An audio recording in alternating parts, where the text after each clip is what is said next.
Okurigira hari engineer Daniel kwebembere mu Uganda Electricity Transmission Company Limited omurimo gwahuba guhikize nhoreka ngo mukwezi okurkwija nibija kutongoza eche batwire nibakora tubadde wano nga tuzimba line supplying abantu be Kigezi. Government yafuna loan ya bukadde 83 okuzimba line ya amashanyaraze agawaggulu okuva Emirama Hills nga ejja paka wane Kabale. Line eyo obuwanvu bwayo bwa kilomita 88. Minister w'Ageihangwe by'amashanyaraze Okasayo porotabire narambere emirimo kukorwa har Kabale substation kandi omurimo guriyo nugukorwa ba Silex engineering mu district ya Rubanda. Iyo line y'amashanyaraze riyo nekorwa ba Triples International Engineering Nigeria Limited. I'm also ready to supply more electricity in this region. I'm ready to now take the power to the industrial park in Kisoro. I'm ready to take power to the industrial park in Kabale. I'm also ready to actually establish a steel mill factory.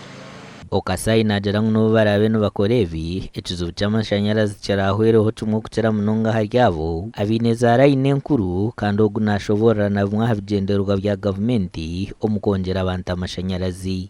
By completing this substation, we have also planned to take power from this station, establishing other supply substations where there are going to be sites of development.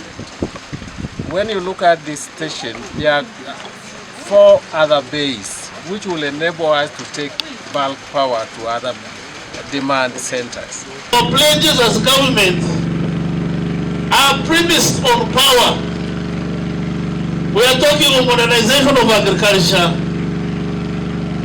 We are talking of value addition. Echanga cha Kigezi no mwaha byange bikirize yo kuteganisubwa munongi ibura ry'amashanyarazi bitara amasiko go kugira ngo evyona byaba byahwire tegaragaruke kuteganisa omugana makuru ishomero rya government rya Churugu Secondary School tunjiro obuhwezi kurwo myishenjero kazi wa district ya Rubirizi kandi borekero kushemerwa bwanyuma yo kutunga obushaho 50 bwa siminti kanta musogo kubanzura ibintu ebi nkumwe yo promoting yo Obwegyese mu district ya Rubirizi nga ofisi ya Honorable Kesande tukasanga kugira ngo Agedirisa ndetse supporting y'amashomero tukubakwataho n'ebikwato za siminti za disks y'amasomero gatarage managa musogo hati toyeta siminti epenga 50 no mushomero ya Churugu Secondary School hati count implementing a new curriculum tukoresa hand zone kuba reka mu class yonka ndikora exercises ndikora projects so tubantu tumanyangu ahatsini ya 4 bana graduating ababi n'imyoga mingi ahizoba niryo rumwogwa garukire yirukanjira abacicamba Catholic Church n'eshahigana za siminti twashemera umunonga bwa Honorable Grace